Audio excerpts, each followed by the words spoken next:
오늘 우리에게 주시는 하나님의 말씀은 신약성경 사도행전 3장 11절로부터 26절 말씀입니다.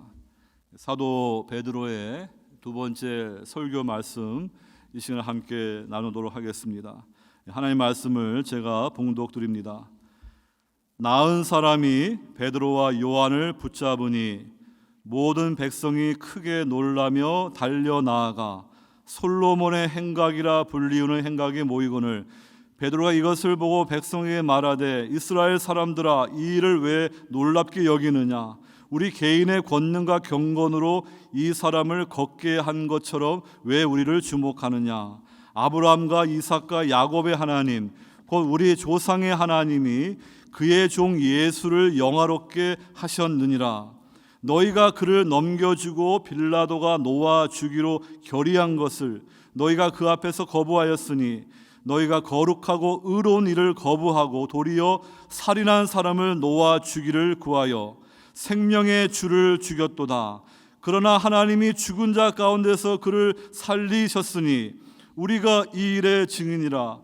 그 이름을 믿음으로 그 이름이 너희가 보고 아는 이 사람을 성하게 하였나니 예수로 말미암아 난 믿음이 너희 모든 사람 앞에서 이같이 완전히 낫게 하였느니라.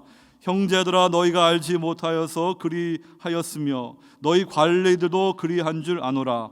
그러나 하나님이 모든 선지자의 입을 통하여 자기의 그리스도께서 고난 받으시를 미리 알게 하신 것을 이와 같이 이루셨느니라.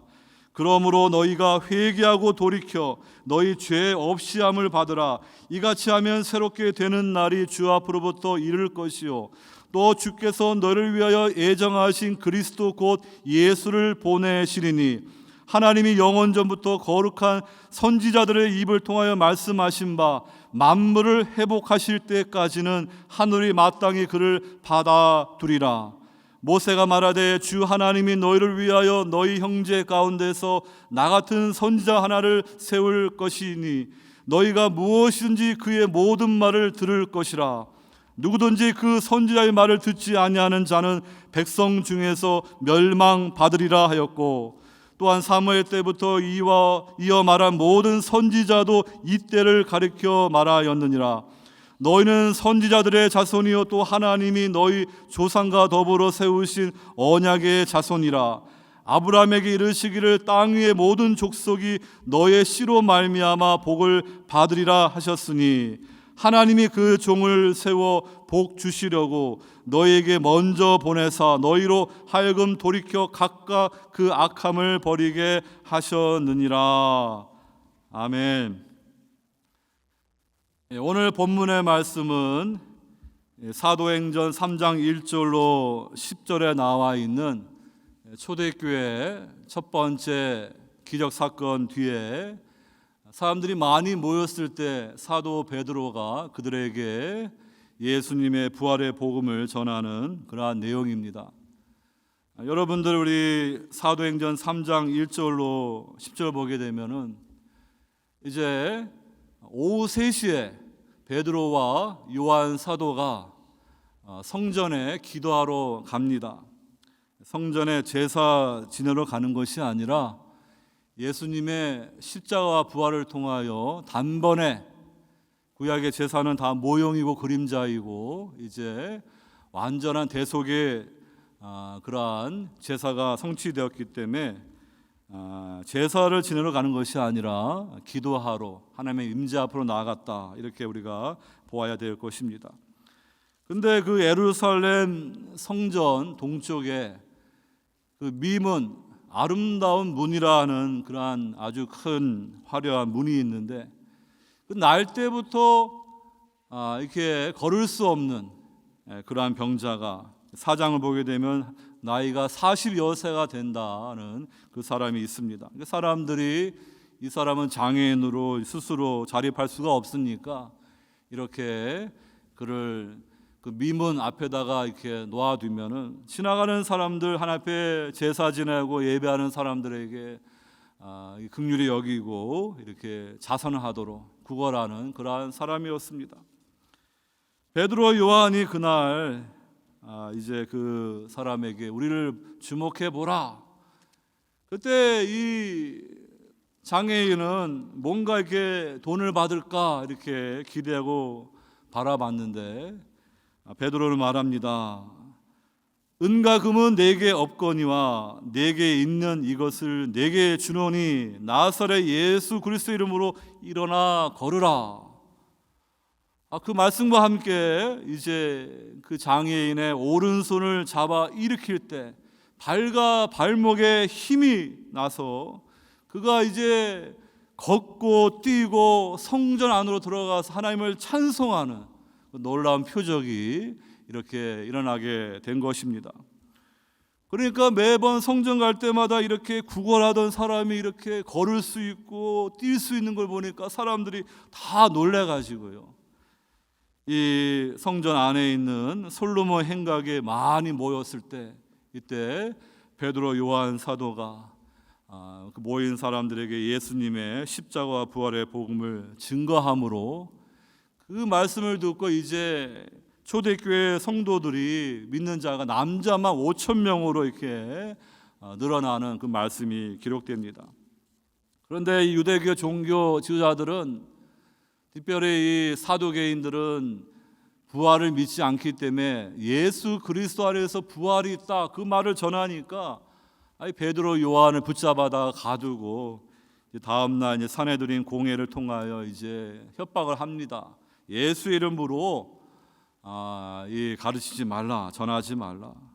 하지만 예수님이 부활하셨고 그 부활의 능력이 그 예수 이름을 통하여 이제 사도들 통하여 나타나는데 뭐 사람을 두려워할 이유가 있습니까? 이 복음서에서는 십자가 부활의 그 사건을 잘 이해하지 못했던 제자들이 이렇게 엉뚱한 소리하고 주님을 부인하고 했지만 이제 부활하신 주님을 만나고 오순절 성령 강림을 통하여 그들은 담대한 주님의 증인들로 변화된 것입니다. 그래서 그들은 유대교 종교 지도자들의 협박에도 불구하고 같이 모여서 하나님 앞에 기도했을 때 그곳에 그 하나님의 역사가 나타나고요, 또 초대교회 성도들은 서로 이렇게 가진 것을 나누면서 하나 되는 귀한 성령 충만한 공동체가 되는 이야기가 3장 4장에 걸쳐 기록되어 있습니다. 여러분, 그래서 오늘 이 말씀 너무나 잘 아는 말씀을 통하여 여러분들에게 세 가지로 말씀드리고 싶은 것은, 이 사건이 뭐 예수님의 공생의 십자가 부활도 마찬가지지만 다 이 종말론적인 시대가 도래했음을 보여주는 그러한 이야기다. 그리고 이제 그러한 때가 왔기 때문에 하나님이 유대인이든 이방인이든 다 누구든지 예수 그리스도를 구주로 영접한 그러한 사람들을 그리스도 안에서 새로운 피조물로 만드시고 종말론적인 백성으로 다 불러 모으신 교회를 세우셔서 이제 그들을 통하여 구약의 이스라엘이 실패했던, 그러므로 이제 회복된 이스라엘, 확대된 이스라엘로 온 열방에 복음을 전함으로 해서 아브라함에게 약속하셨던 열방이 복을 받고 그 이스라엘 사명, 열방의 빛을 비추는 제사장 사명을 감당하는 선교의 시대가 열렸다. 이 세 가지를 여러분들에게 말씀을 드리고자 합니다. 오늘 본문 16절 보게 되면은 이제 베드로가 그 모여든 사람들에게 그 이름을 믿음으로 그 이름이 너희가 보고한 이 장애인을 성하게 하였나니 예수로 말미암아 난 믿음이 너희 모든 사람 앞에서 이같이 완전히 낫게 하였다. 그 예수의 이름의 권세를 증거합니다. 오늘 이 3장에 그 예수에 대한 호칭을 여러 개 우리가 찾아볼 수가 있는데 6절 보게 되면은 나사렛 예수 그리스도 그러한 호칭이 나옵니다. 또 14절 보게 되면은 거룩하고 의로우신 이, 다 예수님에 관한 그러한 성경적인 증언입니다. 13절에는 예수님이 생명의 주다. 역설적이게도 생명의 근원이신 예수를 십자가에 못 박아 사람들이 죽였어요. 근데 예수님은 아무 죄가 없으시기 때문에 하나님이 3일 만에 우리 예수님을 부활하게 하심으로 신원하여 주시고 우리 죄와 사망의 문제를 해결해 주시는 하나님의 지혜와 능력이 십자가 부활 사건을 통하여 나타나는 것을 볼 수가 있습니다. 또 18절에서는 자기의 그리스도다 이렇게 표현하고 있고요. 22절에서는 그 모세의 신명기 말씀의 예언을 인용해서 나 같은 선지자, 그 모세와 같은 그러한 선지자이신 예수님을 또한 말씀해 주고 있습니다. 또 25절에서는 그 너의 씨, 즉 아브라함의 씨로 오시는 그 예수님을 오늘 베드로가 이렇게 증거하는 것을 보게 됩니다. 근데 오늘 설교의 제목이 그의 종 예수로 말미암아, 오늘 우리가 주목하고자 하는 예수님의 그러한 호칭으로 오늘 13절 보게 되면은 아브라함과 이삭과 야곱의 하나님 곧 우리 조상의 하나님이 그의 종 예수를 영화롭게 하셨느니라. 그 예수님에 대해서 His servant, 하나님의 종이다 이렇게 베드로는 말하고 있습니다. 26절에도 그 종으로 또 반복해서 말하고 있고요. 이제 4장에서는 그 초대교회 성도들이 기도하면서 이 거룩한이라는 그런 표현을 애드해가지고 거룩한 종 예수 이렇게 두 번에 걸쳐 말하고 있는 것을 보게 됩니다. 그래서 여러 번 우리가 이제 예수님의 이름에 대해서 타이틀에서 성경에 많은 부요한 그러한 놀라운 말씀들이 있지만 오늘 주목하는 것은 그의 종 예수 그리스도, 거룩한 하나님의 종 예수 그리스도를 통하여 어떠한 그러한 우주적인 그런 새로운 변화의 역사가 일어났는가, 그거를 같이 말씀을 나누고자 합니다. 여러분들이 구약 이사야 말씀 보게 되면은 신약의 로마서처럼 참 이렇게 중요한 말씀입니다. 우리가 로마서를 잘 이해하게 되면 하나님의 구속의 경륜을 우리가 잘 깨달을 수가 있듯이 이 구약의 이사야 신학을 우리가 잘 이제 배우게 되면은 하나님이 어떠한 하나님 나라 역사를 펼쳐가는가 그걸 볼 수가 있습니다. 이제 40장부터 이제 그 하나님의 그 회복의 역사의 말씀이 나오는데요. 그 네 가지 여호와의 종의 노래가 나옵니다. 그 야훼의 그 종의 노래가 나오는데 그 여호와의 종에 대해서 구약 학자들은 이것은 구약 이스라엘 백성들을 말하는 것인가, 아니면 선지자를 말하는 것인가, 아니면은 메시아를 말하는 것인가, 그래서 그것을 연구하는 것입니다.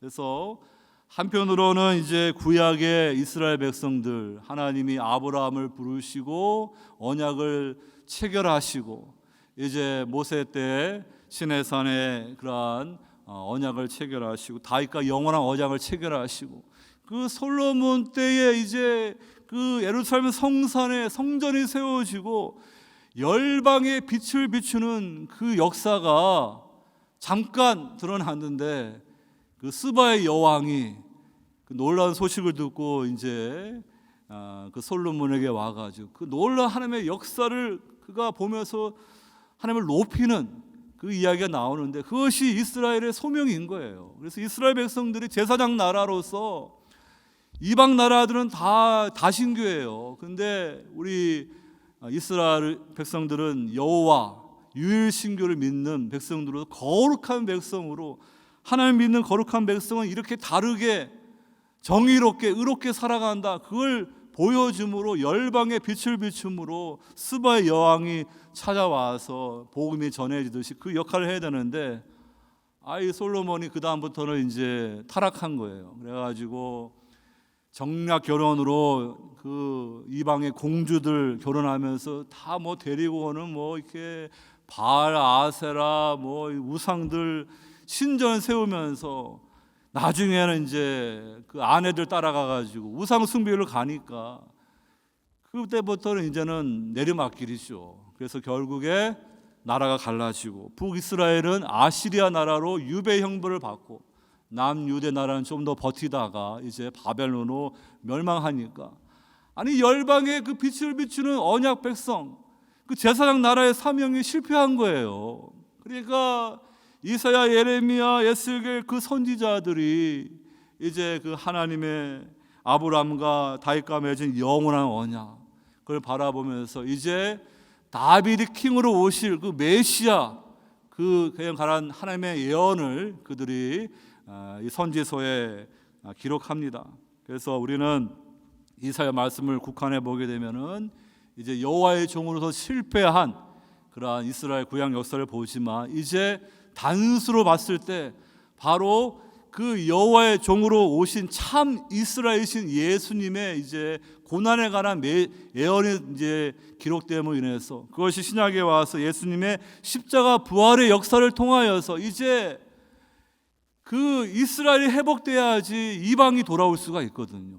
그래서 먼저 유대인들에게 하나님 나라 천국 복음을 전하고 이제 믿는 자들 통하여 그 다음에 이제 이방인들에게 이 복음이 전해졌을 때 그들이 돌아옴으로 인해서 이 종말론적인 새 백성 회복된 이스라엘 통하여서 하나님이 이제 아브라함을 통해 계획하셨던 온 열방이 복음으로 축복받고 창세기 1장 28절 하나님이 아담에 주셨던 그 창조의 명령대로 온 세상에 에덴 성전을 확대하는 하나님의 영광이 그 바다처럼 온 땅에 가득한 그 나를 바라볼 수 있도록 이제 선교의 시대가 열리는 그 말씀을 여러분들이 구속사 이야기로 이해할 수 있기를 바랍니다. 그래서 여러분들의 이 여호와의 종이라는 그런 중요한 그러한 구약적인 말씀이 이 이사야서에 있고 또 여러분 예수님이 마가복음 보게 되면은 그런 말씀을 하십니다. 인자가 온 것은 섬김을 받으려 함이 아니라 도리어 섬기려 하고 자기 목숨을 많은 사람의 대속물로 주려 함이니라. 서번트 킹으로 오신 예수님은 당시에 이스라엘 백성들 유대인들은 메시아가 아니 이제 정치적인 승리하는 그러한 메시아가 와서 이제 로마의 압제 이방 나라부터 그들을 해방하여서 다윗과 솔로몬 때 그 부귀 영화를 누리는 그 날을 소망했는데 예수님은 단순히 그 유대 나라를 로마의 그러한 정치적인 그러한 압제에서 해방하는 그걸 오신 게 아니에요. 근원적인 유대 백성을 포함해서 온 열방 백성들이 이 죄와 사망의 그 마귀의 권세에서 해방되는 일을 하시기 위해서 고난당하는 종으로 십자가에 죽으시는 거예요. 그러니까 그거를 이제 제자들도 이해를 못하니까 예수님이 이제 베드로를 통하여 주는 그리스도시요 살아계신 하나님의 아들이라는 고백을 받는 후에 이제 본격적으로 주님 그 일을 어떻게 이루시는가 십자가에 죽으심으로 부활하심을 이룬다니까 베드로도 그걸 이해 못하니까 예수님을 붙잡으면서 그러면 안 됩니다 항변하니까 예수님이 베드로에게 사탄아 물러가라 너는 하나님의 일을 생각하지 않고 인간의 사람의 일을 생각하다 이렇게 책망을 받는 것입니다. 그러니까 여러분들 우리가 구원받고요 이 우주적인 이 죄와 사망 멸망으로 끝나는 그 방향이 완전히 바뀌기 위해서는요 하나님이 구약 말씀을 통하여 다 주셨고 그것이 성취되어야 되는데 바로 우리의 죄를 대신하여서 우리 죄 때문에 우리가 멸망받아야 되는데 우리 주님 우리를 대신하여서 우리의 죄를 다 십자가에서 담당하시고 하나님의 모든 그러한 이 진노의 잔을 받으시고 우리를 위하여 고난 받으심으로 유배 형벌을 가심으로 유배의 땅에 있던 우리들이 다시 하나님의 성선으로 돌아갈 수 있는 새 출애굽의 구원의 길을 열어주신 것이 그 십자가 부활의 사건인 거예요. 그러니까 이 역사의 중심이고요 우리 성경의 중심이 예수 그리스도의 십자가 부활이라는 것을 여러분들이 늘 볼 수 있기를 바랍니다. 그래서 첫 번째로 그의 종 예수로 말미암아 종말론적 시대가 도래했다. 그 예수님의 초림, 예수님의 그 공생애와 그 다음에 죽으심과 부활하심과 승천이 어떠한 우주적인 역사가 있었는가 그것을 우리가 잘 이해할 수 있기를 바랍니다. 우리가 이게 종말, 또 latter days, 또 end time 이렇게 말하면 사람들은 주로 생각하는 게 예수님의 재림, 이제 이 세상이 이제 망하는, 이제 끝나는 역사의 끝, 그걸 생각합니다. 그러면서 이제 종말론 하면은 그 중심 무대를 차지하는 그러한 신학적인 개념들이 휴거라든지, 휴거라는 거는 세대주의에서 가리키는 것입니다. 그다음에 대환란, 천년 왕국, 이제 그런 것 때문에 이제 세대주의 신학하고 또 이 언약 신학 관점은 다르지만요. 그래서 사람들이 종말하면은 이제 마지막 때 이제 그거에만 이제 집중하면서, 근데 이 성경이 말하는 이 종말의 개념을 우리가 잘 알아야 되는데요. 성경은 예수님의 초림부터 재림까지를 이 종말의 시대로 말하는 거예요. 그러니까 여러분들이 종말해가지고 마지막 때에 예수님의 재림만 생각하고 그것만 몰두하게 되면은 그 성경을 우리가 아주 제한적으로 보게 되는 거예요. 그래서 우리는 구약에서 이 종말의 때가 오게 되면은 이제 아담의 범죄로 인하여 깨어진 이 세상은 죄와 사망 문제가 있고 의인들이 고통받고, 그리고 이제 이방 나라 돌아오는 그 종말의 때가 메시아가 도래해야 되거든요. 근데 신약에 오니까 그것이 어떻게 이제 더 분명하게 드러나는가? 그 예시대가 이제 주님의 오심으로 끝나는 게 아니라 이제 재림까지 이어지는 거예요. 그러면서 역사 가운데 주님이 오심으로 이제 새 창조의 시대가 들어온 거예요. 그래서 이 부활 사건이 그 증거이고 성령, 종말한체 영이 주어진 게 그 증거인 거예요. 구약의 선지자들, 하나님의 백성들은 이 종말의 때가 오면은 메시아가 노래하고, 그 다음에 이제 이 부활 사건이 있고, 그 다음에 이 성령이 오고 여러 가지 그러한 말씀들이 있는데, 그런데 그러다 보니까 이제 예수님이 오셔서 부활 사건은 부활의 첫 열매예요. 저와 여러분들은 예수님을 구주로 영접했을 때 우린 영원히 부활하는 그러한 구원이 있습니다.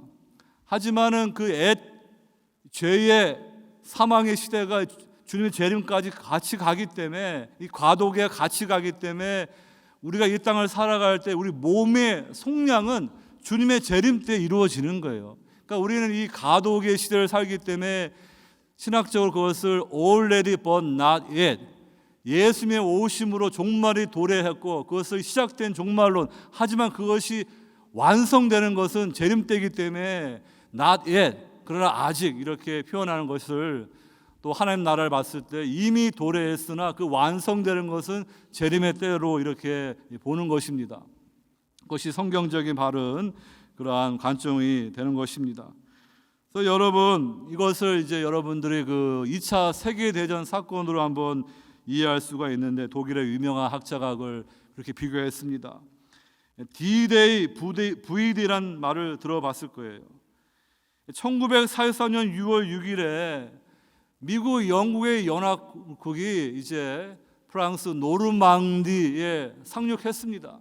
독일의 이 지휘관들은 날씨가 이런데 올 것은 예상했지만 이때 연합국이 이렇게 노르망디에 상륙할 것을 그들은 잘 몰랐지요. 기대하지 못했죠. 그래서 연합국이 노르망디에 상륙함으로 결정적인 이제 승기가 이제 주어지게 된 거예요.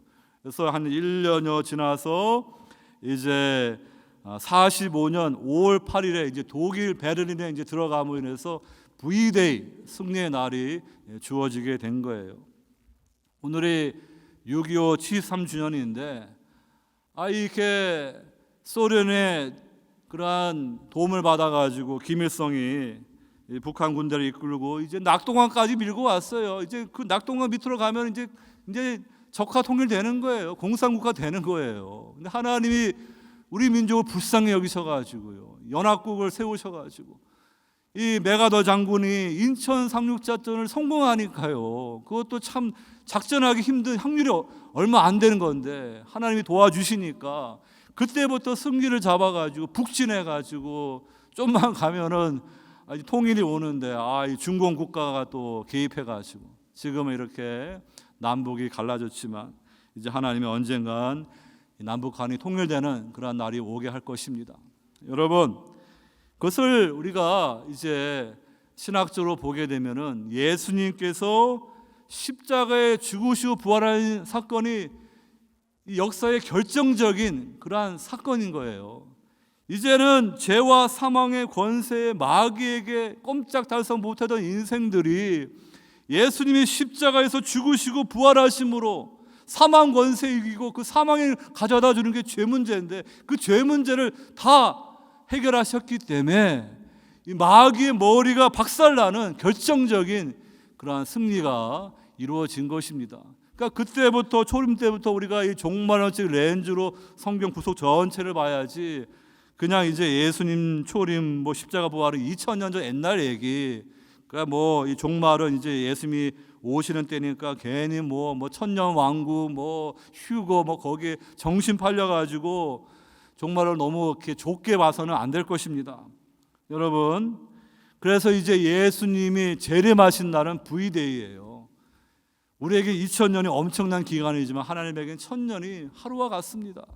이제 주님의 다시 오심이 가까워지는데 이 악한 마귀가 이제 그 십자가에서 머리가 박살 나니까요. 이제는 자기 때가 얼마 남지 않은 거예요. 상처 입은 용이 돼가지고 이제는 최후의 발악으로 이제 많은 영혼들을 미혹해가지고 그 이 세상에 푹 빠져 살게 하고 죄의 깊은 잠에 빠지게 해가지고요. 자기가 들어갈 그 불못에 영원한 사망으로 같이 가도록 그 일을 하는 거예요. 그러니까 정신 차리지 않고 깨어있지 않고요. 신앙생활 엉터리라고 교회도 안 나오고 그렇게 말씀으로 깨어있지 않고 기도하지 않고 성령 충만하지 않으면은요 마귀 밥이에요. 뭐 그냥 자기가 원하면 아무 때나 교회 오는 게 아니에요. 우리 인간이 얼마나 그 자유의지가 이 죄의 노예이고요. 하나님의 은혜가 아니면 돌아올 수 없는 거예요. 자만하면 안 됩니다. 여러분, 그래서 이러한 결정적인 그런 하나님의 구속 역사의 관점을 우리가 이 종말론적 렌즈로 볼 수 있을 때 하나님이 이 마지막 때 어떤 일을 이루어 가시는가 그것을 여러분들이 볼 수 있을 것입니다. 여러분, 오늘 이 날 때부터 걷지 못하던 자가 일어난 사건, 이 누가복음과 사도행전을 이제 누가가 기록하지 않습니까? 이방인으로 이 신약성경에 하나님의 말씀을 기록한 유일한 사람입니다. 근데 이 이사야 말씀 35장 보게 되면 묵시론적으로 이 종말의 때가 도래할 때 어떤 일이 일어날지를 말씀하고 있는데 그때 맹인의 눈이 밝을 것이며 못 듣는 사람의 귀가 열릴 것이며 그때 저는 자는 사슴같이 뛸 것이며 말 못하는 자의 혀는 노래하리니 이는 광야에서 물이 솟겠고 사막에서 시내가 흐를 것임이라. 복음서에서 예수님의 공생을 봤을 때 그 맹인의 눈이 열리고요, 귀가 열리고 귀머거리가 걷지 못하는 자가 뛰고 걷고 그것이 바로 종말의 시대가 도래했다는 구약 말씀의 성취인 거예요. 그 예수님의 오심으로 하나님 나라가 도래했다는 것을 말해 주는 거예요. 근데 이스라엘 백성들은 그 하나님 나라 도래를 이렇게 정치적인 그래서 완전히 이방 나라를 이제 망하고 이제 이스라엘 나라가 이제 이 정치적인 독립을 하는 것만 보기 때문에 그 이 주님의 초림과 하나님 나라가 이렇게 비밀스럽게 겨자씨처럼 이렇게 누룩처럼 간다는 그 주님의 비유의 말씀을 모르는 것이죠. 여러분, 오늘 본문에서 그 베드로 요한이 날 때부터 걷지 못하던 사람을 예수 이름으로 일으킨 거예요. 이거는 종말론적인 시대가 도래했음을 보여주는 표적이에요.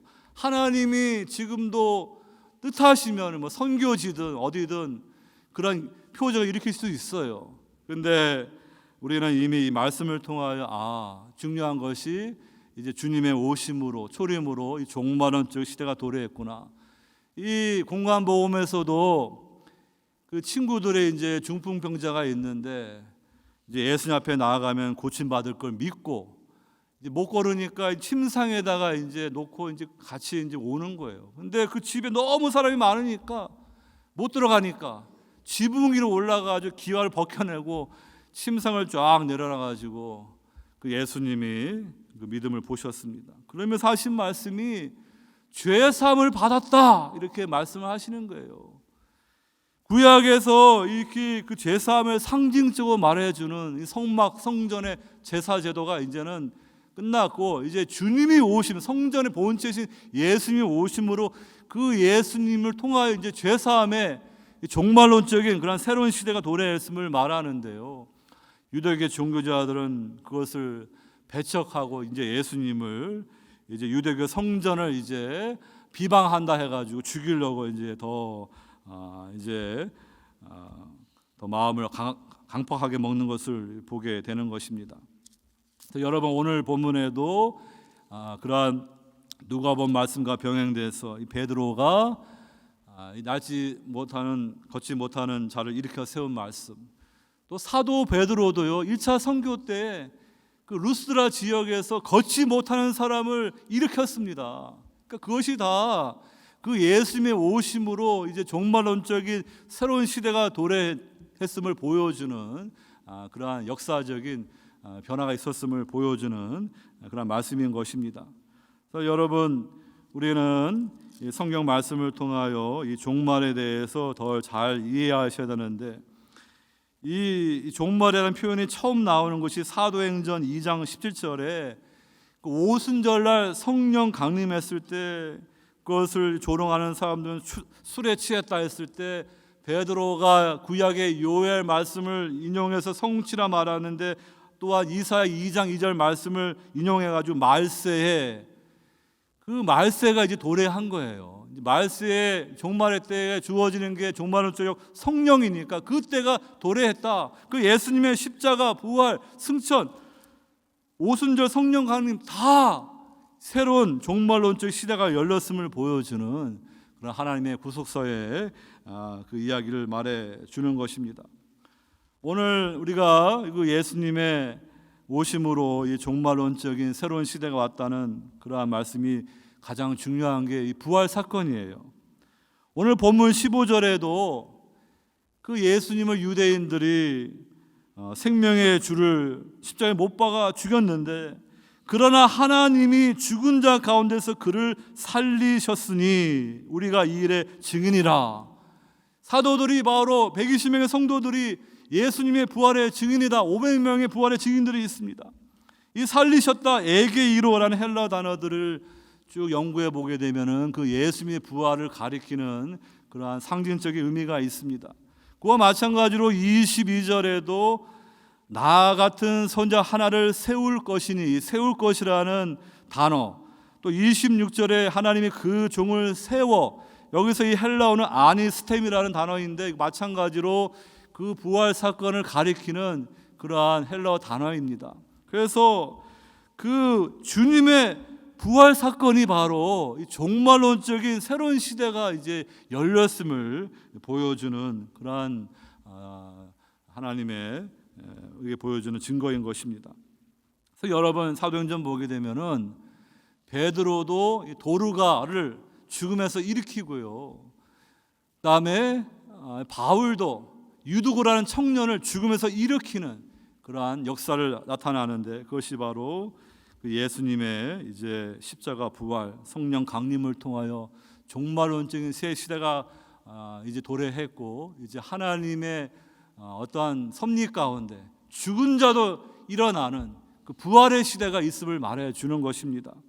여러분, 중요한 것이 저와 여러분들이 이러한 종말론적 시대가 이제 열려서 예수님을 구주로 영접하여 우리의 영혼이 거듭나는 그 부활 사건이 있어야 되는 거예요. 그래서 이 땅에서 부활의 삶을 살아가는 그 삶을 있을 때 여러분들이 죽음이 닥쳐와도 두려워하지 않는 것이에요. 그런데 내가 구원받았는지, 내가 그리스도 안에서 새 피조물이 되었는지 이게 헷갈리는 사람들은요, 나중에 이제 병들고 나이 들어서 죽음의 순간이 찾아올 때 어떻게 담대할 수가 있겠어요?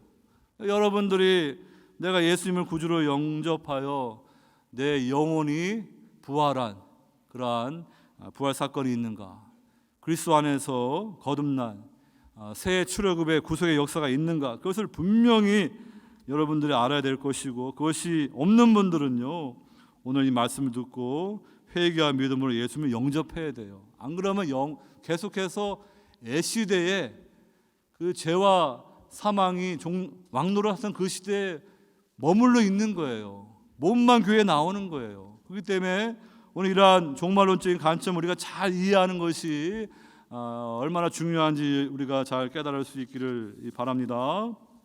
여러분, 우리가 이 종말의 신앙을 가지고요, 잘못된 종말 신앙 가지고 이단들이요, 요한계시록을 그들의 놀이터 삼아 가지고요, 괜히 그냥 세대주의 잘못된 극단적인 그런 걸 통해 가지고 사람들을 겁치고 그렇게 하는데, 우리는 성경적인 바른 종말 신앙을 가져야 돼요. 그래서 원래 이 종말론도 이렇게 조지 신학 보게 되면 끝에 가가지고 부록처럼 하는데, 그것이 아니라 하나님은 종말에서부터 이 창조를 계획하시는 분이에요. 그러니까 이 종말의 렌즈를 가지고 성경 전체를 우리가 이해할 수 있고, 그러한 관점에서 우리 인생을 살아가야 돼요.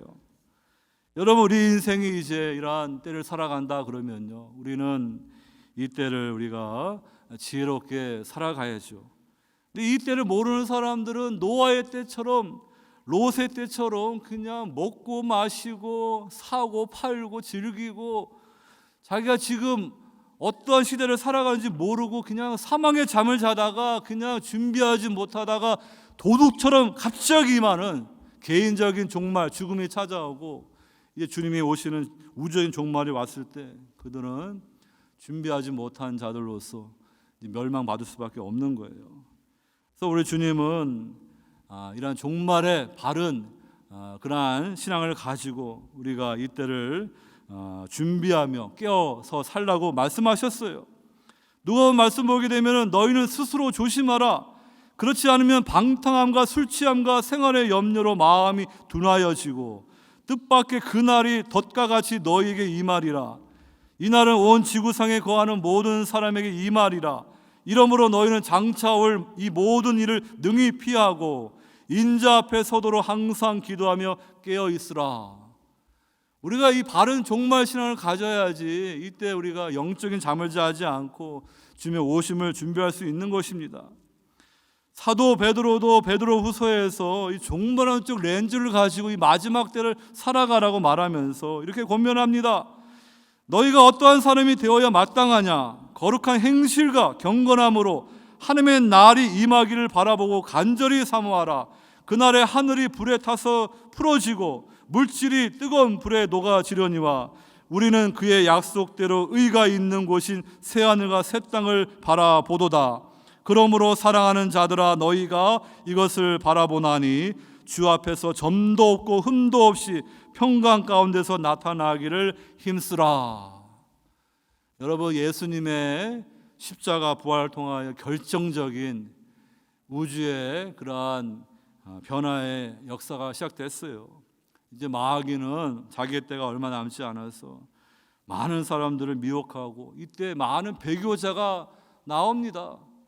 더 이상 교회 안 나오고요, 신앙생활 안 하고요, 하나님을 떠납니다. 그러한 때 우리가 정말로 어려움이 있고 박해가 많은 이때 이 바른 종말 신앙을 가지 않고 어떻게 끝까지 인내하며 믿음을 지키겠습니까? 여러분, 우리는 이단들이 이렇게 이상하게 말하는 그냥 그런 잘못된 종말론 따르지 마시고요, 성경이 말하는 바른 종말 신앙을 가지고 이때 영적으로 깨어서 믿음으로 거룩한 성도로 주님 맡기신 사명 감당하다가 주님의 오심을 기쁨으로 맞이할 수 있는 성도 되기를 바랍니다. 두 번째로, 그의 종 예수로 말미암아 종말론적인 백성이 회집된다. 이제 종말론적인 시대가 이제 주님의 초림과 함께 도래했으니까 이제 주님이 하시는 일은 종말론적인 백성들을 불러 모으시는 거예요. 세대주의 이렇게 좀 고전적인 클래시컬 디스펜서리즘을 보게 되면은요, 이 교회 시대를 이 과로 취급하는 거예요. 그래서 이제 이스라엘과 교회를 두 트랙으로 나눠 가지고요, 이스라엘이 이제 이렇게 실패하니까 중간에 교회 시대가 있고, 그 다음에 이제 마지막 때 되면은 민족적 이스라엘 큰 그러한 그 회개와 그러한 부흥의 역사가 있고, 그래가지고 뭐 또 저 중동의 이스라엘 땅에 뭐 성전이 지어지고 1000년 뭐 이렇게 왕국이 세워지고, 그게 다 이제 세대주의 그러한 이제 전천년설 뭐 이렇게 가는 건데, 뭐 이렇게 우리 종말론 따를 때 이러한 전천년설 따르는 분 중에 좋은 분들 많습니다. 제가 존경하는 분도 많은데, 저는 이 세대주의 신학이 문제점이 많기 때문에 저는 개혁주의 은혜 신학이고요. 천년설도 무천년으로 보는 사람입니다. 그래서 이 주님의 초림이 이제 inaugurate eschatology, 시작된 종말이고요. 주님의 재림이 이제 consummate eschatology, 완성된 종말로, 이 종말의 시대를 우리가 살아가기 때문에 우리 성도들이 이 종말의 렌즈를 가지고 바른 종말 신앙을 가질 수 있도록 여러분들을 훈련하는 그러한 책임이 저에게 있는 것입니다. 여러분, 이렇게 되면은 우리가 이 세대주를 보게 되면은 이렇게 교회하고 이스라엘을 구분합니다. 두 트랙으로 말하는 거예요. 근데 오늘 본문 13절 보게 되면은 사도 베드로가 설교할 때 아브라함과 이삭과 야곱의 하나님, 곧 우리 조상의 하나님이 하면서 구약 아브라함부터 쭉 구속사를 말하는 거예요. 그러니까 이 아브라함부터 시작된 구속의 이야기가 신약의 교회와 관계없는 게 아니에요. 그러니까 우리는 이 people of가 하나님의 백성이라는 하나의 하나님 백성, 하나의 교회로 봐야 돼요. 그래서 이스라엘 따로 교회 따로 보는 것이 아니라, 하나님은 원래부터 people of가 하나님의 하나의 백성이 있고요, 하나의 교회가 있고, 이 구약에서 이제 먼저 아브라함의 후손을 통하여서 이 제사장 나라 삼아서 열방에 빛을 비추는 그 사명, 여호와의 종의 사명을 줬는데 실패한 거예요. 근데 이 이스라엘 실패해가지고 바벨론에 유배당하니까 그 바벨론의 우상 숭배하는 이방 나라들도 구원받아야 되는데, 어떻게 실패한 이스라엘이 그 선지자적 사명, 이방에 빛을 비추는 사명을 감당하겠습니까? 근데 하나님은요, 구속사 가운데 이제 남은 자들을 돌아오게 하시고, 이제 때가 차니까 이제 참 이스라엘로 우리 구주 예수 그리스도가 오심으로 이제 구약의 아담이 실패한 것도 둘째 아담으로 다 성취하시고, 구약의 이스라엘 실패한 것도 새 이스라엘, 참 이스라엘 다 성취하셔서 이제는 예수님을 믿음으로 이방인 신자들, 유대 신자들 다 그리스도 안에서 종말론적인 백성을 다 불러 모아 주셔서 회복된 이스라엘로 이제 마지막 때 사명을 감당하는, 그래서 우리가 이 교회와 이스라엘 관점은 이제 그냥 익스텐디드 이스라엘로 확대된 그러한 이스라엘을 보게 되면 좀 이해가 될지 모르겠습니다. 그래서 하나의 이스라엘, 하나의 이 교회로 우리가 봐야지, 그걸 구분해서 보게 되면은요 또 종말론이 또 헷갈려지고 우리 종말 신앙이 이게 분명해지지 않습니다. 그래서 여러분, 오늘 이 베드로가 구약 말씀부터 쭉 이것이 어떻게 그의 종 예수에게 성취되는지, 그 하나님의 구속 이야기는 똑같이 이어지는 거예요. 그냥 구약은 이제 끝이고 신약부터 갑자기 가루 딱 만들고 교회 시대가 시작되는 게 아니에요. 여러분, 그러한 전체적인 구속사의 관점으로 우리가 하나님의 이야기를 봐야 되는데요, 이 베드로가 그 병자를 일으켰을 때 사람들이 막 몰려드니까, 그가 만약에 가짜 사도, 가짜 목사였으면은 사람들부터 인기를 구하고 이제 뭐 물질도 많이 얻게 될 거예요. 오늘날 가짜 목사들이 얼마나 많습니까? 사람들 영혼을 도둑질하는. 그래서 이 종말의 또 다른 그러한 표지가 이 적그리스도, 거짓 선지자들이 많은 거예요. 그러니까 여러분들이 뭐 이렇게 뉴스 뭐 이렇게 TV 보게 되면 한국에도 얼마나 이단들이 많아요. 말도 안 되는 이단인데 어떻게 저렇게 대학 교수 쓰고 공부를 많이 할 사람들이 저런 말도 안 되는 것에 그렇게 미혹당해 가지고 그 인생을 탕진하는가?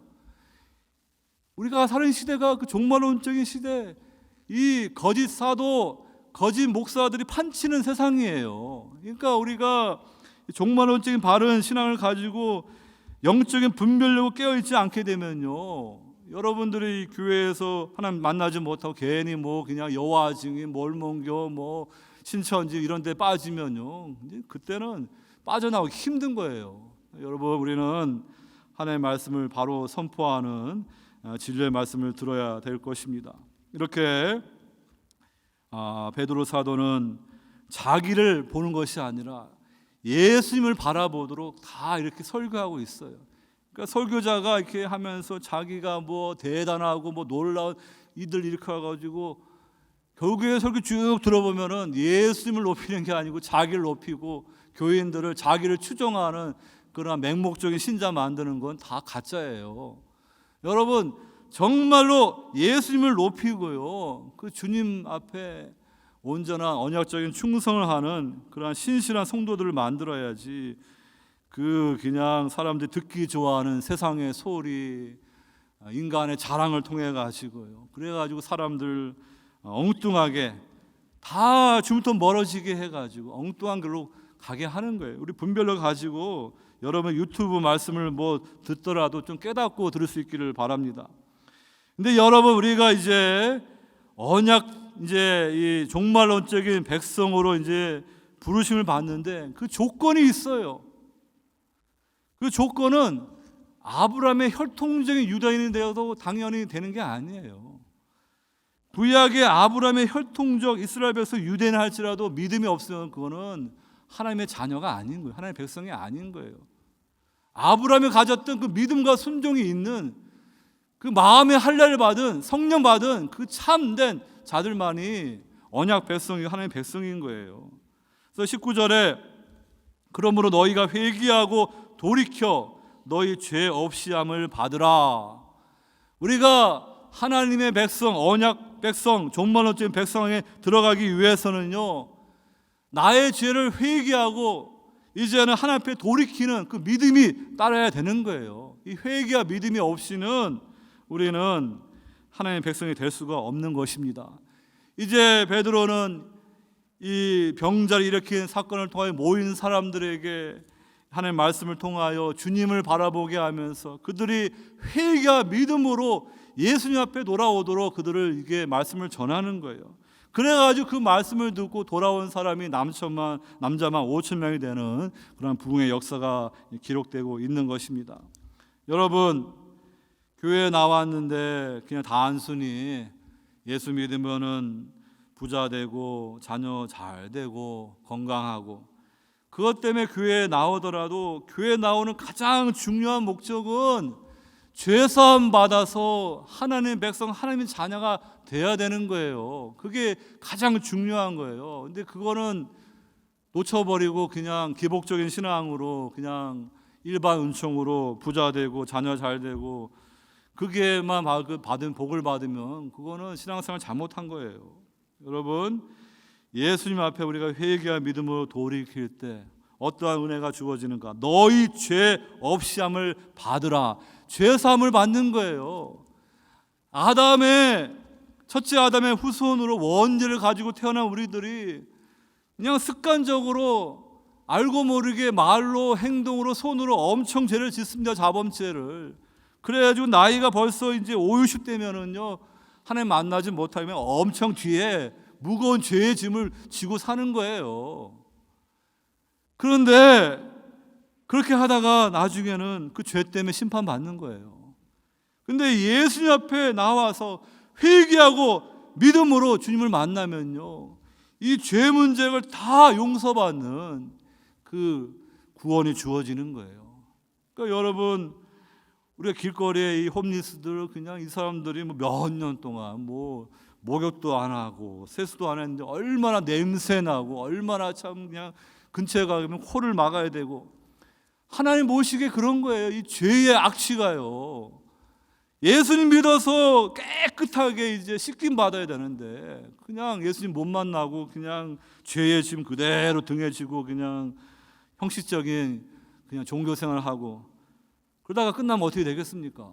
그러니까 온전한 회개와 믿음으로 주님 만나서 나의 등에 있는 그 철로 역장에서 크리스천이 주님 만남으로 다 죄의 짐이 다 벗겨지듯이 그 새 출애굽의 구원의 역사가 반드시 있어야 될 줄로 믿습니다.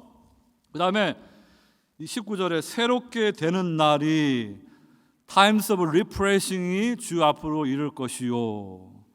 그 다음에 21절 보게 되면 하나님이 영원 전부터 거룩한 선지자들의 입을 통하여 말씀하신 바 만물을 회복하실 때까지는 하늘이 마땅히 그를, 예수님을 이제 하나님 보좌 우편에 계시죠. 여기서는 The times for restoring all the things 이렇게 영어 성경 되어 있는데, 이 19절 22절 말씀은 이제 비슷한 의미로 그 주님의 재림의 때 이제 새롭게 되는 날, 그 만물의 새 출애굽이 있는 그 새 하늘과 새 땅의 그 하나님의 종말에 성취되는 날을 바라보게 하는 것입니다. 그러니까 여러분들이 이제 예수님이 초림부터 재림사의 이 기간을 가는데, 우리는 예수님을 믿음으로 우리의 죄 사함을 받고요. 이제 사도 베드로가 이제 첫 번째 설교도 말한 것처럼 이제 성령을 선물로 받는 거예요.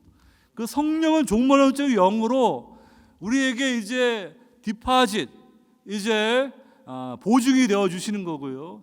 퍼스트 프루트, 첫 열매가 되셔서 저희들의 이제 죄 사함 받고 성령 받게 되어서 하나님 자녀가 되게 되면은 그 하나님 나라를 우리가 분명히 볼 수가 있고요. 이제 주님의 재림과 함께 지금은 부분적으로 우리가 맛보고 경험하고 누리지만 그것이 온전히 성취되는 우리가 볼 수가 있는 거예요. 믿음의 눈이 열리면 보이는 거예요. 구약의 이스라엘 백성들이 이제 모세가 이끌어 가지고 이제 가나안 땅 가 가지고 12명 정탐꾼을 보내 가지고 했더니 젖과 꿀이 흐르는 땅이에요. 그래 가지고 그냥 엄청난 포도송이 과일들 갖고 오면서 이 땅은 정말 주님 말씀하신 대로 정말로 파라다이스입니다. 근데 10명의 정탐꾼들은 믿음이 없어서, 그런데 거기에는 이미 주인이 있는데 안악 자손들 거인들 있고 우리는 메뚜기 갖다 가지고 못 들어갑니다. 근데 이 여호수아 갈렙만 아니다, 그들은 우리의 밥이다. 하나님이 우리와 함께 하셔서 지금 이렇게 이 광야길을 다 인도하셨는데 우리가 믿음으로 가면 된다. 지금도 마찬가지예요. 지금 우리가 이 종말의 때를 살아가는데 믿음 없는 사람들은요 자꾸 이제 그냥 세상적으로 살 것이고요, 마귀에게 넘어질 거예요. 하지만 우리가 성령 충만하고 정말로 이 때를 분별하고 살아가게 되면 이 여호수아 갈렙처럼 하나님 땅에 그걸 맛보고 누리는 그러한 축복이 있는데, 그것이 구약에는 그림자로 가나안 땅이지만 하나님이 그냥 단순하게 중동의 그 조그만 기퉁이 그 땅을 주시겠습니까? 그건 예표고요. 주님이 재림하실 때 새 하늘과 새 땅이 펼쳐지고 끝까지 믿음을 지킨 참된 언약 백성들에게 하나님 나라가 상속되는 거예요. 그게 우리의 소망인 거예요. 근데 그것을 구하지 않고 그냥 세상 것에만 올인하고 세상에다 물질 쌓아두고 땅에다 보화 쌓아두고 하늘에는 보화는 하나도 쌓아두지 않고 그렇게 인생을 허비해서는 안 될 것입니다. 여러분, 이렇게 우리가 종말론적인 백성으로 회집되기 위해서는 반드시 회개와 믿음으로 구주 예수 그리스도를 나의 구주로 주님으로 만나서 죄사함 받고 거듭나서 성령 받아서 이제 언약 백성으로 종말론적인 백성으로 된 거예요. 그래서 오늘 이 주일날 여러분들이 그 하나님의 종말론적인 백성으로 모여서 회집한 거예요. 이 교회당은, 예배당은 건물이고 여러분들이 모여서 지금 예배드리는 이곳이 교회인 거예요.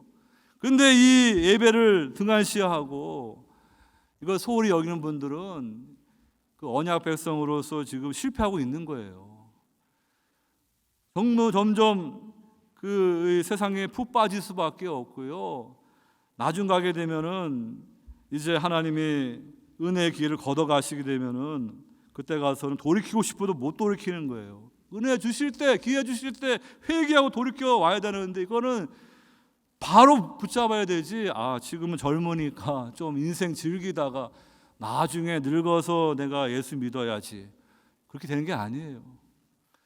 이 앓고 양로병 가서 이제 말씀을 전하다 보니까 우리 백발의 우리 권사님들이 휠체어 타고 예배를 드리는데 그분들이 이제 인생에 낙이 없어가지고 이제 양로병원에서 그냥 이제는 천국 가야 되니까 억지로 거기 나온 게 아니에요. 제가 보니까 다 주님을 만났고 그 전에 믿음생을 신실하게 했던 분들이 이제 마지막 때에도 휠체어 타고 와가지고 예배 드리는 거예요. 지금 건강할 때 시간 있을 때 신앙생활 엉터리를 한 분들이 나중에 병들고 늙어가지고 이제 휠체어 타고 교회 나올 것 같아요? 저는 그렇게 보지 않습니다. 여러분, 그 방향이 있는 거예요. 지금 우리가 하나님이 부르실 때 회개와 믿음으로 나와야지 주님 만나고 종말한 쪽 백성으로 이렇게 불러주시는 거예요. 그러니까 여러분도 이렇게 주일날 저와 여러분들 하나님 백성으로 같이 모여서 하나님을 예배하며 주의 말씀을 들으며 우리가 이 땅을 나그네와 순례자로 가면서 서로 격려하며 이 믿음의 길을 가는 것이 중요한데, 이 신앙생활을 소홀히 하는 분들은 자기에게 치명적인 그러한 결과를 가져올 수 있다는 것을 알아야 될 것입니다. 오늘 저와 여러분들이 종말한 백성으로 부르심을 받았음을 기억하시고, 이 아직 그것이 분명치 않은 분이 있다면요, 회개와 믿음으로 예수님을 구주로 만나야 돼요. 그러면은 그분들은 주님과 함께 십자가 죽고 부활하여서 새 출애굽의 구속의 역사로 그들도 사망의 죄와 사망의 흑암의 나라에서 건진받아서 예수 그리스도의 하나님의 아들의 사랑의 나라, 빛의 나라로 돌아가는, 이제 완전히 그 국적이 바뀌는, 신분이 바뀌는 그 놀라운 구속의 은혜가 주어질 줄로 믿습니다. 이제 마지막으로 말씀을 드립니다. 저와 여러분들이 이제 그의 종 예수로 말미암아 종말론적인 선교가 펼쳐지게 되었다. 오늘 25절로 26절을 보게 되면은요, 간단히 말씀드립니다. 베드로는 말합니다. 베드로가 지금 모인 대상은 그 예루살렘 성전의 유대인들이에요. 너희는 선지자들의 자손이요 또 하나님의 너희 조상과 더불어 세우신 언약의 자손이라.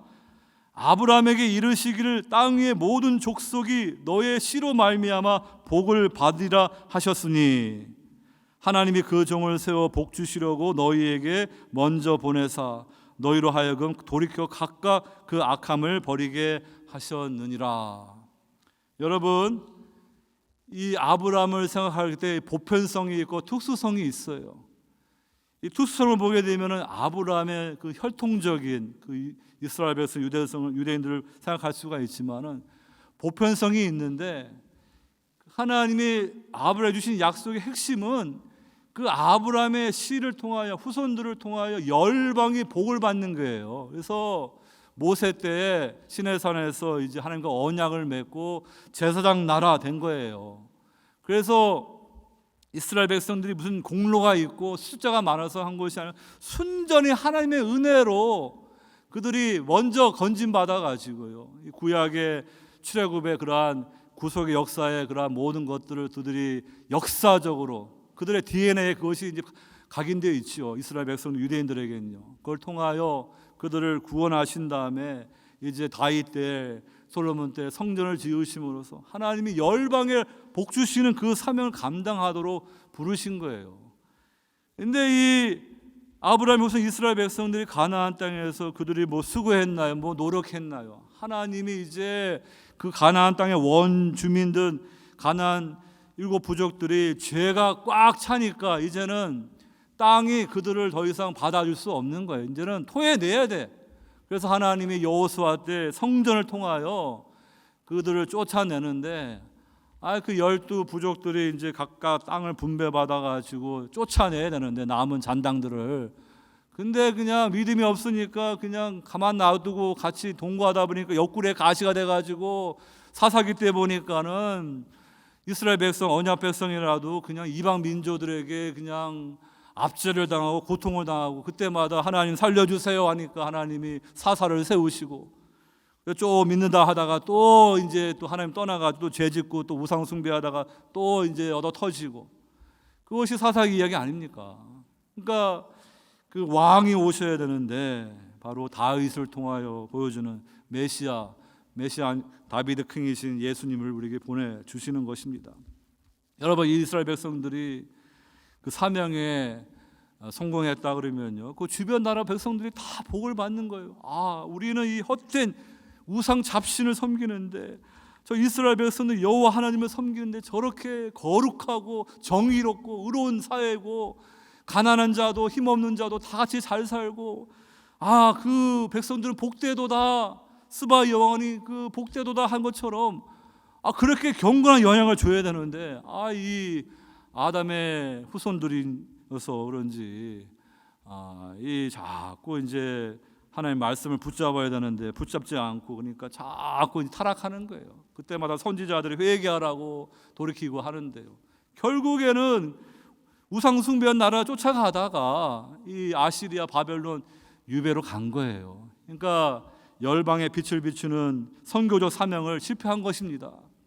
근데 하나님의 구속 역사는 결코 멈출 수 없지요. 그래서 참 이스라엘이신 그 예수님을 통하여, 오늘 그의 시 바로 예수님을 통하여 이제 회복된 이스라엘, 확대된 이스라엘이 바로 이 종말론적 공동체, 이제 예수님을 구주로 믿는 유대인과 이방 사이에 이제 부름 받은 그들을 통하여, 교회를 통하여서 이제 온 세상에 복음을 전하는 그 일을 감당하게 하시는 것입니다. 그래서 여러분들, 우리는 이 짧은 인생 가운데 우리가 이 영적으로 참 아브라함의 자손이고요, 우리는 회복된 이스라엘인 것을 알아야 돼요. 그걸 아시고 이 구약의 이스라엘 백성들이 선교적 사명이 있는 것처럼, 그래서 예수님이 마태복음에서도 이 지상 명령을 주시고 사도행전에서도 너희가 성령을 받으면은 이제 예루살렘과 온 유대와 사마리아 땅 끝까지 내 증인이 되라. 이거는 뭐 목사나 선교사에게만 준 사명이 아니에요. 이 종말론적 백성들은 동일한 사명을 받은 거예요. 여러분들이 주님 앞에 섰을 때 책망받지 않고 칭찬받기 위해서는 우리 교회가 선교적인 교회가 되고, 여러분들이 꼭 선교적이라는 것이 해외 간다는 의미보다는 여러분 한 분이 변화되어 가지고 여러분들 주변에, 가정에, 직장에, 거기에 경건한 영향을 끼치는 그 선교적인 백성으로 살아감으로, 그 다음에 더 나아가서 우리 교회도 해외 선교사도 파송하고 해외 교회도 세우고 그 일을 감당하는 그러한 교회로 부흥할 수 있도록 같이 비전을 품고 기도하고 주의 영광을 구해야 되는 것입니다. 제가 이 알보비테 파운데이션 미션 선교에 이제 같이 동참하면서 여러 선교사님들을 이제 종종 만나게 됩니다. 이 구즈만이라는 미국 백인 의사하고 이제 결혼하신 우리 윤 권사님이 선교적인 그러한 비전을 가지고요, 여러 목사님 같이 이제 선교회를 조직해가지고 그때 부활절 지나고 저희 교회에서 선교회 예배 시작했는데, 여러분 그 닥터가 많이 이제 올해도 이제 선교비 후원해가지고 그걸 가지고 해외에 이제 선교하신 분들 도움 주려고 이제 그 일을 이제 하는 거예요. 그런데 이제 그러다 보니까 이번 달에도 제가 한 두 분의 선교사님 만나가지고 그 선교 이야기 들었어요. 한 분은 이제 남아프리카 공화국에서 오랫동안 선교하신 분, 또 한 분은 이제 인도 방문해가지고 거기에서 다른 이제 한인 선교사 부부가 신학교를 세워가지고 거기에 그 힌두교가 있고 거기는 계급 사회 아닙니까? 그 사람들에게 복음 전해가지고 그 사람들이 그냥 열심을 가지고 흩어져가지고 각자의 지역에서 막 이렇게 복음 전하는 그 선교의 복을 받는데 놀라운 거예요. 그 한 사람을, 그 신학생을 후원했더니 그 사람이 훈련돼 가지고 그 힌두교 그 우상이 판을 치는 그 곳곳에 흩어져 가지고 교회가 한 개가 아니라 수십 개의 교회를 막 세우더라고요. 지금 우리 미국이나 뭐 이 서구는 이제 한번 기독교 문명이 꽃을 피우고 이제 사람들이 뭐 물질 문명이 있고 그러니까 그 영적으로 갈급함이 없어요. 그 하나님 앞에서 가난한 마음을 잃어버렸어요. 그래가지고 그냥 신앙생활을 흐지부지하고 미온적으로 하지만요, 제3세계에 있는 우리보다 이 물질의 혜택을 받지 못하는 그런 분들이요, 그 하나님 만나가지고 그 열정을 가지고 생명 걸고 복음 전하는 그 일들이 지금도 우리 시대 동시에 이루어지는 거예요. 그러니까 우리가 그러한 선교 보도 듣고 도전을 받으면서 저와 여러분들이 이 마지막 때, 이 종말의 때 우리가 그냥 세상 사람들처럼 그냥 먹고 사는 일도 중요하지만 우리에게 주어진 이 선교적인 사명을 감당하는 교회 우리 성도 될 수 있도록 우리가 더 열심히 기도하고 모이기 힘쓰고 훈련받고 여러분들이 주님의 증인으로 살아가야 될 줄로 믿습니다. 그러한 것이 다 우리 그의 종 예수로 말미암아 새로운 시대가 펼쳐진 것입니다.